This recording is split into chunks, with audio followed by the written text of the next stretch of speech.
So hello guys, आज हम discuss करेंगे कार्बोहाइड्रेट। जैसे कि आपने पढ़ा होगा इंटरमीडिएट में कि सिंपल आपने कार्बोहाइड्रेट को काफ़ी अगर हम केमिस्ट्री पॉइंट ऑफ देखें तो आपने स्ट्रक्चर्स वगैरह पढ़े होंगे, ठीक है। लेकिन ये जो मैं कार्बोहाइड्रेट पढ़ाने जा रहा हूँ ये आपका बीएससी सेकेंड ईयर का सिलेबस है, ठीक है। बीएससी सेकेंड ईयर का सिलेबस है, तो इसमें जो मेन पॉइंट्स हम डिस्कस करेंगे। और अगर आपको इसके नोट्स चाहिए तो वो भी हम एक लिंक दे देंगे। मेरा ब्लॉग चलता है तो उस ब्लॉगर पे आपको नोट्स इसका मिल जाएगा, ठीक है। तो कार्बोहाइड्रेट्स में जो सबसे पहली बात है, ये होते क्या हैं? ये होते हैं हाइड्रेट्स ऑफ कार्बन, ठीक है। हाइड्रेट्स ऑफ, इनको हम बोलते हैं हाइड्रेट्स ऑफ कार्बन, ठीक है।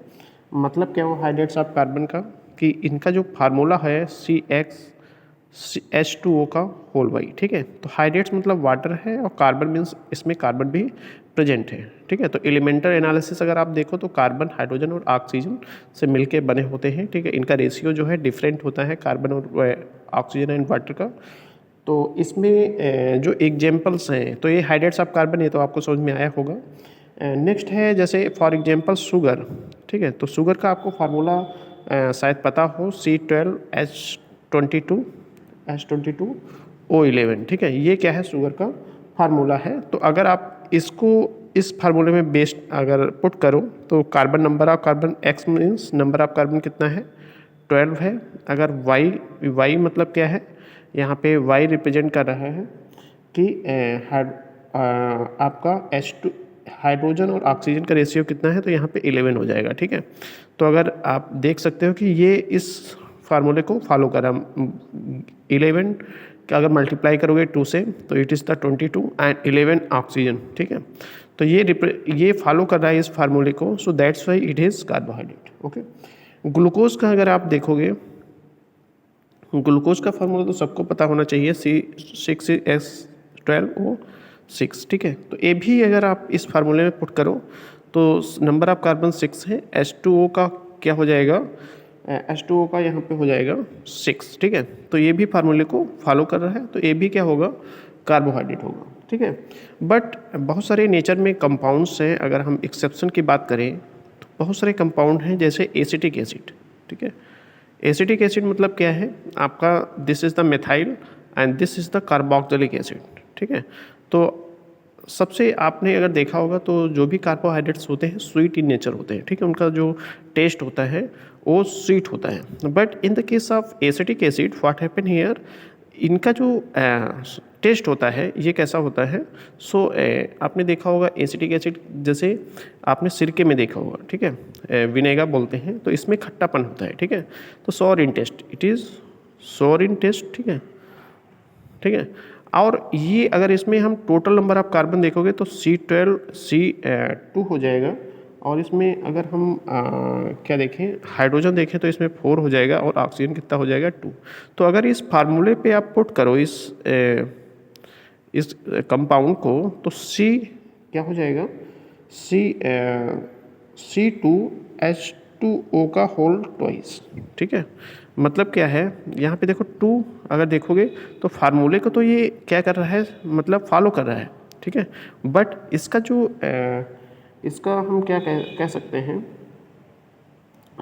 इसका जो नेचर है वो कार्बोहाइड्रेट टाइप का नहीं है, ठीक है। क्योंकि कार्बोहाइड्रेट आपको पता है स्वीट इन टेस्ट होते हैं, बट ये क्या है? सोर इन टेस्ट है, ठीक है। तो ये भी एक एक्सेप्शन हो गया ऑर्गेनिक मॉलिक्यूल्स में, मींस इन द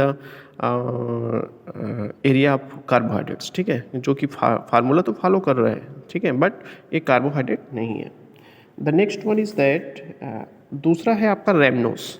क्या है? कंपाउंड है रैमनोज, आपने सुना होगा इंटरमीडिएट में। तो रैमनोज का जो फार्मूला होता है C6H12O5, ठीक है। ये क्या है? रैमनोज का फार्मूला है, ठीक है। तो ये फार्मूले को नहीं सेटिस्फाई कर रहा है। इस फार्मूले को अगर आप पुट करोगे इसमें तो इस फार्मूले को ये सेटिस्फाई नहीं कर रहा है, ठीक है। बट इसका जो फिजिकल एंड केमिकल प्रॉपर्टीज़ है, इसका जो फिजिकल एंड केमिकल प्रॉपर्टीज़ है, केमिकल प्रॉपर्टीज है, ये क्या है? ये आपका कार्बोहाइड्रेट जैसा है, ठीक है। तो रैमनोज इस फार्मूले को फॉलो तो नहीं कर रहा है, बट इसका जो फिजिकल एंड केमिकल प्रॉपर्टीज़ है ये रिप्रेजेंट करता है कार्बोहाइड्रेट को, ठीक है। तो ये it is a type of carbohydrate, ठीक है। तो लास्टली बोला गया, लास्टली मतलब लोगों ने, ऑर्गेनिक केमिस्ट ने सोचा कि CxH2O का होल वाई, कोई ज़रूरी नहीं है कि आप ये हाइड्रेट्स मतलब इस फार्मूले को कोई भी जो भी कार्बोहाइड्रेट है इस फार्मूले को फॉलो करें, ठीक है। तो वहाँ पे ये थोड़ा पॉइंट यहाँ पे मतलब लो हो गया, मतलब इसको डिस्कार्ड किया गया। एंड नेक्स्ट वन एक मॉडर्न डिफिनीसन दी गई। मॉडर्न डिफिनीसन मतलब अगर आप देखोगे मॉडर्न डिफिनीसन जो कार्बोहाइड्रेट की थी, मॉडर्न डिफिनीसन जो कार्बोहाइड्रेट की थी उसमें ये बोला गया कि ये ऑप्टिकली एक्टिव होते हैं, ठीक है। ये जो पहला पॉइंट इन्होंने बोला, इट इज़ ऑप्टिकली एक्टिव, ठीक है। तो ऑप्टिकली एक्टिव होंगे। The second point is that it is polyhydroxy aldehyde and ketone, it is polyhydroxy aldehyde and polyhydroxy aldehyde and ketone, ठीक है। तो ये उन्होंने सेकेंड पॉइंट बोला कि अगर कोई भी कंपाउंड ऑप्टिकली एक्टिव है तो कार्बोहाइड्रेट शो करेगा, अगर वो पॉलीहाइड्रॉक्सी एल्डिहाइड एंड कीटोन है देन वो कार्बोहाइड्रेट शो करेगा। And the third point is that अगर कोई भी कंपाउंड है और वो हाइड्रोलिसिस मतलब क्या है, उसको अगर वाटर हाइड्रोलिसिस करोगे तो जो फ्रेगमेंट बनेंगे, जो फ्रेगमेंट जिनसे बना है कार्बोहाइड्रेट, उसका ये physical and chemical properties show करेंगे, physical and chemical properties show करेंगे, ठीक है। Physical and chemical properties show करेंगे, ठीक है। तो ये उसका डिफिनीसन हो गया। The next one is that अब आपको पता होना चाहिए कि ऑप्टिकली एक्टिव, ठीक है।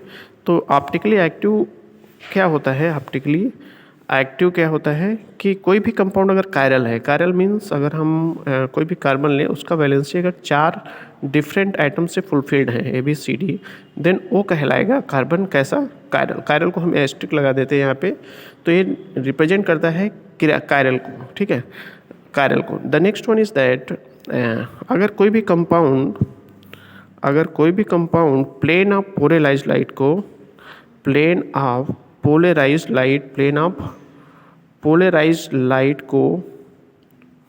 लाइट को आइदर वो क्लॉकवाइज रोटेट करे, आइदर वो क्लॉकवाइज मतलब प्लस, या एंटी क्लॉकवाइज रोटेट करे, एंटी क्लॉकवाइज मतलब माइनस डायरेक्शन की तरफ रोटेट करे, तो कंपाउंड कैसा होगा, ऑप्टिकली एक्टिव होगा, ठीक है। तो आपका 2 कंडीशन है ऑप्टिकली एक्टिव को पहचानने में। सबसे पहले तो कायरल सेंटर होना चाहिए।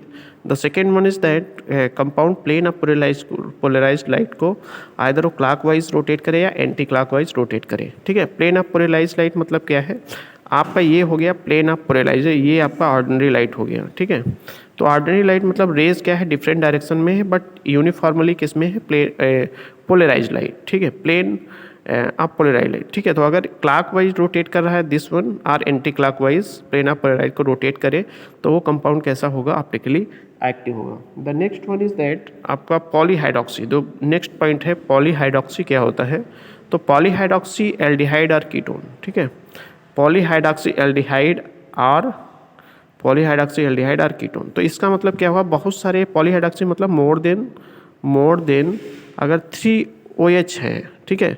कीटोन मतलब आपको पता है कीटोन का, ठीक है। तो पॉलीहाइड्रॉक्सी बहुत सारे पॉली और कीटोन उसमें अगर प्रेजेंट हैं then that compound is called carbohydrate, ठीक है। तो अगर सिंपल आप देखोगे कार्बोहाइड्रेट को तो ग्लूकोज मॉलिक्यूल, तो सबसे पहले आप 6 कार्बन यहाँ पे ड्रा करो, 6 मैंने ड्रा कर लिया। लास्ट क्या है, CH2OH होता है इसमें, और इसमें आपका ऊपर आ जाएगा OH एंड दिस वन, ठीक है। तो OH and this is the OH, this is the OH, this is the S, this is the S, ठीक है। तो देखो इसमें बहुत सारे OH ग्रुप हैं, so this is called polyhydroxy, ठीक है, दिस इज कॉल्ड पॉलीहाइड्रॉक्सी।